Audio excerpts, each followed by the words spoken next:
Passionné de jeux, de sport et d'actualité, Jean-François Barry. Le gars le plus curieux à la radio. On s'en va maintenant retrouver Pierre Graff, notre expert en finance, discussion économique, président-directeur général du regroupement des jeunes chambres de commerce du Québec. Allô, bon début de semaine. Bonjour Jean-François. On va parler du bras de fer entre l'Union européenne et la Chine. Est-ce que tout ça va durer? Écoute, c'est la question à 100 piastres en ce moment. Il faut savoir qu'en fait, le mois passé, l'Union européenne a instauré en fait un droit de douane sur les véhicules électriques chinois. Il y en avait déjà une qui existait, elle était de 10%, et elle est passée dans certains cas à 38% par véhicule. Donc évidemment, la Chine n'a pas nécessairement apprécié le geste de l'Union européenne. Hmm. L'Union européenne se défend en disant que la Chine subventionne massivement son industrie électrique pour conquérir le monde avec des prix défiant toute concurrence. Donc l'Union européenne pense être dans son bon droit. C'est d'ailleurs pas juste un problème avec l'Europe, hein. Ici au Canada, ça fait des vagues. Pierre Poilievre vient en parler justement en disant qu'il voulait imposer la même chose s'il arrivait au pouvoir parce que il dit qu'il n'a même pas peur des contre-mesures chinoises. Le gouvernement Trudeau l'a d'ailleurs vivement critiqué, sachant qu'il n'avait pas voté certaines lois visant justement à aider la compétitivité de notre secteur automobile. Mais bref, on va voir ce qui va se passer. Chose certaine, la Chine ne va pas en rester là. Pourtant, il y aurait quand même un moyen assez facile de les attaquer, sachant que les véhicules électriques sont bâtis dans des conditions dramatiques en matière environnementale, hein. L'empreinte de leur véhicule est terrible. Je crois qu'il faut 30 ans d'usage d'un véhicule pour compenser le bilan carbone de leur production. Mais pour l'instant, ça augure pas très bien. La Chine a fait un premier pas. C'est assez ironique, hein, dans les contre-mesures, puisqu'en fait, la Chine a décidé de saisir l'OMC, donc l'Organisation mondiale du commerce. OK. Pourquoi c'est ironique? Tout simplement parce que les règles de l'OMC, la Chine ne les respecte jamais. L'OMC, c'est l'organisme qui gère les différents commerciaux entre les pays. Et donc, ils les ont saisis en espérant qu'il y aurait quelques sanctions contre l'Union européenne. Mais l'OMC, au final, ne fait pas grand-chose. Elle n'a pas de pouvoir contraignant.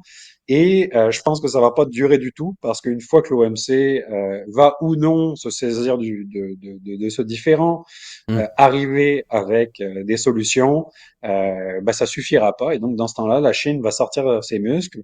Et, à mon avis, l'Union européenne, avec sa politique protectionniste, va pas tenir longtemps face aux géants. Donc, je pense qu'ils ont surtout mis ces tarifs-là pour voir un peu quelle allait être la réaction du côté du gouvernement de Xi Jinping. Mais à mon avis, la Chine va sévir très rapidement et la politique va s'adoucir assez vite du côté de l'Union européenne. Donc, je pense que c'est surtout aussi un moyen pour l'Union européenne de camoufler les déficiences vraiment de leur industrie automobile qui Ouais. peine un peu en termes d'innovation et de compétitivité dans les dernières années, et surtout pour ralentir la progression vraiment des marques chinoises qui sont passées de 2 à 8% des achats de véhicules Quand même, hein? en Europe. Alors un beau dossier à suivre dans les mois à venir. Bon, on va suivre ça, les contre-coups en Europe, mais peut-être les contre-coups ici au Canada ici et la réaction de la Chine. On va parler maintenant des dégâts qui ont été causés par la tempête Debby. Ça va nous coûter cher, là, les assurances, il va y avoir du dédommagement probablement des villes, de l'État, mais probablement que les contribuables, là, ceux à qui c'est arrivé, vont devoir payer aussi, là, parce qu'il y en a qui ne seront pas remboursés pour tout ça. C'est une facture qui va être salée. Puis là, ce que j'entends partout, c'est qu'en plus, là, comme tout le monde veut avoir rapidement de la main-d'œuvre pour rebâtir son sous-sol, bien évidemment, il manque de monde. Donc, s'il manque de monde, tu peux charger le prix que tu veux. Donc, en bout de ligne, ça va coûter très cher.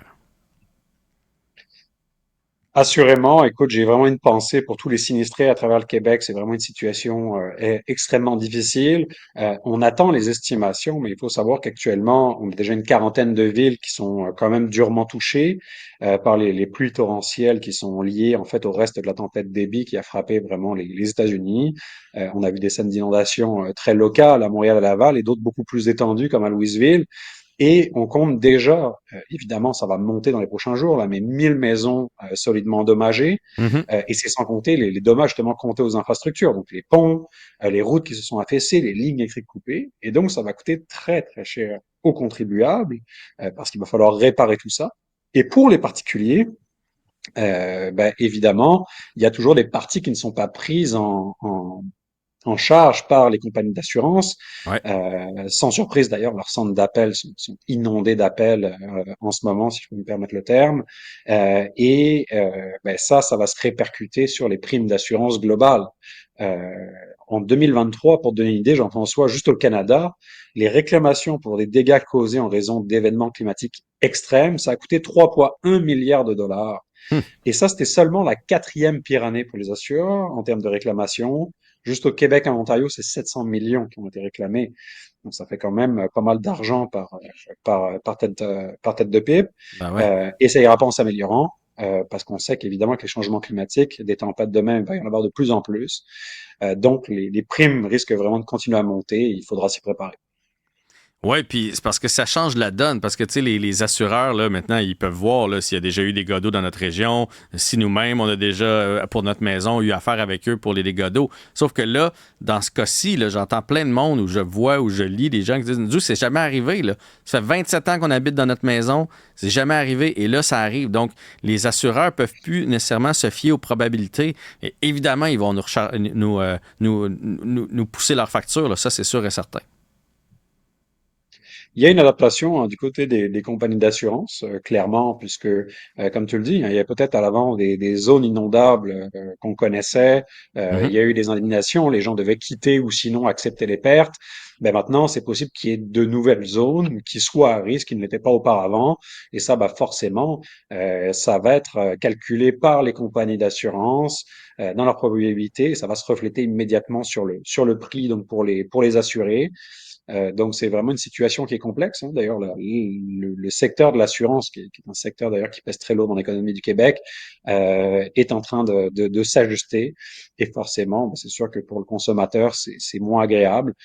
On l'avait vu d'ailleurs avec les vols de véhicules, c'est un très bon exemple. Ouais. Avec l'explosion des vols de véhicules, les primes d'assurance avaient explosé pour tout le monde, pas seulement pour les gens qui étaient victimes d'un vol de véhicule.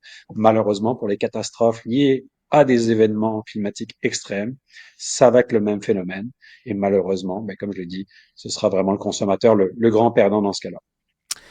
On va terminer avec la Banque Scotia qui fait des emplettes au sud de la frontière.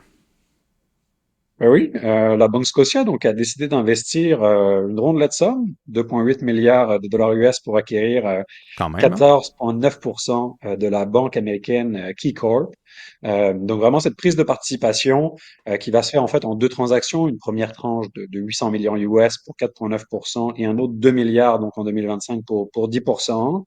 KeyCorp, c'est une banque en fait qui est présente dans une quinzaine d'États. Elle compte environ 1 millier de succursales qui offrent à la fois des services et des conseils en matière de banque de détail, de banque commerciale, mais aussi de placement financier.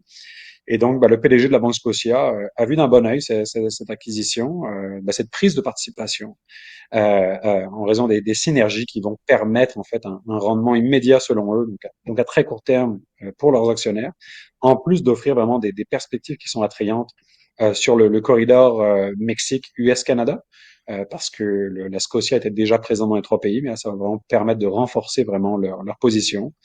Et donc, écoute, pour une fois qu'on achète un petit peu des business américaines et non l'inverse, il faut s'en féliciter. Alors, on espère que d'autres suivront l'exemple. Merci beaucoup, Pierre. Et ton segment est toujours apprécié. Puis ce matin, je lisais les différents quotidiens et j'avais l'impression qu'il avait écouté tes dernières chroniques puis qu'il parlait de à peu près tout ce que tu avais parlé, là, entre autres Atkins Realis qui était dans la presse. Et il me semble que j'ai vu une autre manchette aussi dont tu nous avais parlé la semaine dernière, une compagnie qui fait bien. Alors, si vous voulez tout savoir en primeur, en premier, écoutez la chronique de Pierre Graff. Bonne journée. À mercredi, Jean-François. Bye bye.